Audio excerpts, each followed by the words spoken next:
Hey guys, what's going on?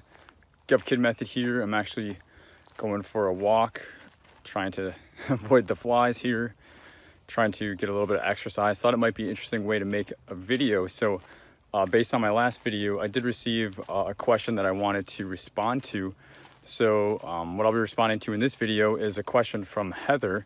And Heather asked, as an introvert, what are some tips that you can do to get over making that first phone call? So I'm assuming that she's referring to, reaching out to a contracting officer, maybe a small business liaison at the OSDBU, maybe even like a subcontractor or somebody, like at a PTAC, which might not be as stressful. So I'm going with the guess that she's referring to reaching out to somebody in the government side of the house. So in this video, I actually have three tips that I'm going to share about making that first phone call.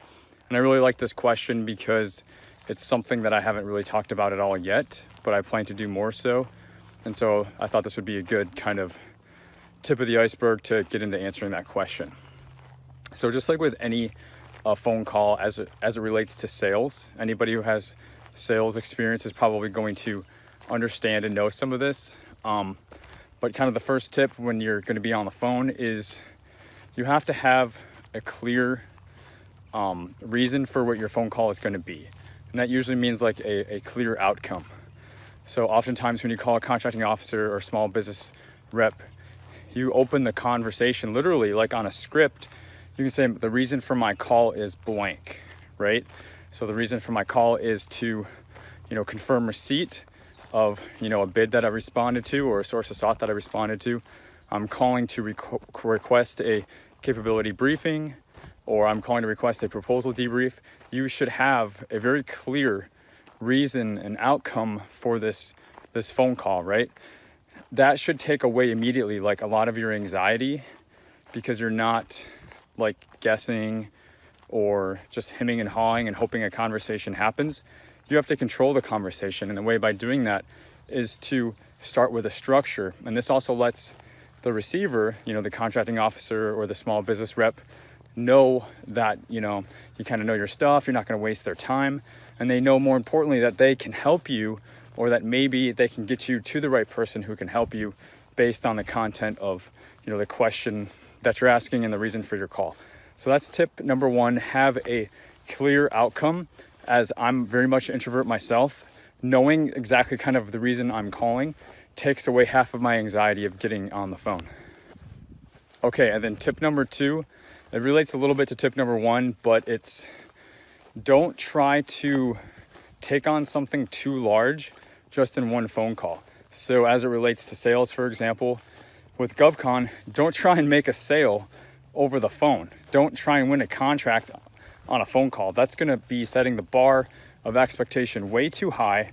You're going to be totally freaking out. If instead you just have a clear outcome of like, hey, the purpose of this call is, like mentally, internally, I know the purpose of this call is to get a one-on-one follow-up meeting. And this call, I'm just introducing myself. And then you have a plan of like 3, 4, or 5 touches that you want to do with this customer. And that whole process maybe is intended to lead to a government contract award or some bigger goal. I'm being attacked here, guys. So just make sure in tip number two that what you're trying to achieve is not too big, because if it is, it's going to give you an insane amount of anxiety and it's just going to make the problem that much worse. I'm being attacked by dragonflies right now. And I've already been walking. That's why I'm out of breath. I swear I'm not really that out of shape. Although I do need to get back in the gym. My God, if I survive this walk. So yeah, tip number one, tip number two. If you do both of those things, it's going to make picking up the phone a lot lighter. It's not going to feel so heavy. And the conversations don't have to be super long, Again, you're putting this structure in place. That way the phone call doesn't get out of control. Now, if you have a great conversation, by all means, go with it, right? Don't stifle the conversation or anything like that. See where it goes, but have a clear, entrance and a clear exit of what you want to get out of the call. That's really what the first two tips were about. What was the third tip? Okay, and then that leads me to my third tip. I kind of just touched on it, but having that clear exit of what you want to, exit the conversation with kind of leads me to this third tip, which is make sure you have that next step. Don't just have a conversation for the sake of having a conversation. You're just wasting everybody's time. The conversation should always lead to something, right? So tip number 3 is make sure, towards the end of the conversation, there's a clear next step, and that lines up perfectly if you know what the goal of the conversation is, right? And step number 1, having a clear outcome, and then step number 2, making sure it's not too big, and step 3, if you know where you want this conversation to go to next, is it another conversation on the phone, is it meeting in person, is it getting them to introduce you to somebody else, is it them checking to see if they can send you a statement of work or answer some questions for you? What is your clear next step? That way, the conversation doesn't just die. So you can definitely implement this when talking to a contracting officer or a small business representative. One of the things that I really like to use is, thank you for this conversation today. Do you know, based on what you know about me and what we talked about in this conversation, is there anybody that you could refer me to that would make sense for, me and he or she to have a similar conversation?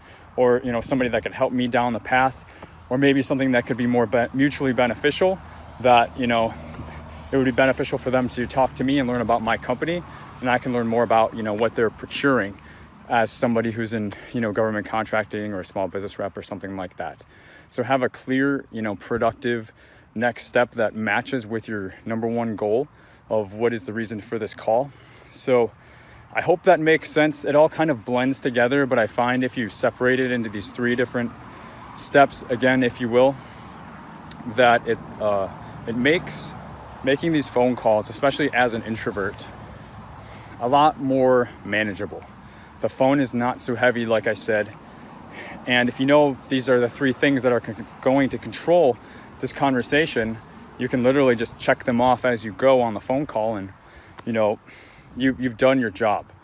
Also meaning you're not trying to get a government contract award just over one phone call, right? You don't have this exceeding expectation on yourself. You should be having multiple of these conversations. If you're targeting government contracting agencies, these are the type of phone calls that you can be reaching out to all the contracting officers and the specialists that you see, putting out like sources sought market research, or just anybody who has their name attached to a solicitation. You don't have to talk to them about a particular solicitation. You can talk to them about anything as it relates to their agency. Don't waste their time. Be informed, be educated, but everything doesn't have to be about bidding. And sometimes that's a really good way to develop a little bit of rapport. Sorry, I can't talk right now. To develop a bit of rapport and just develop, taking a cold lead and making them maybe a warm lead. And then over the next month or 2, you can get in front of them multiple more times for different reasons. And who knows, maybe a few of them will convert to hot leads. So I hope that was helpful. Heather, thank you for the question. If you guys have any questions as it relates to video topic ideas, please put those in the comments. That's kind of what I'm asking for right now to create YouTube content.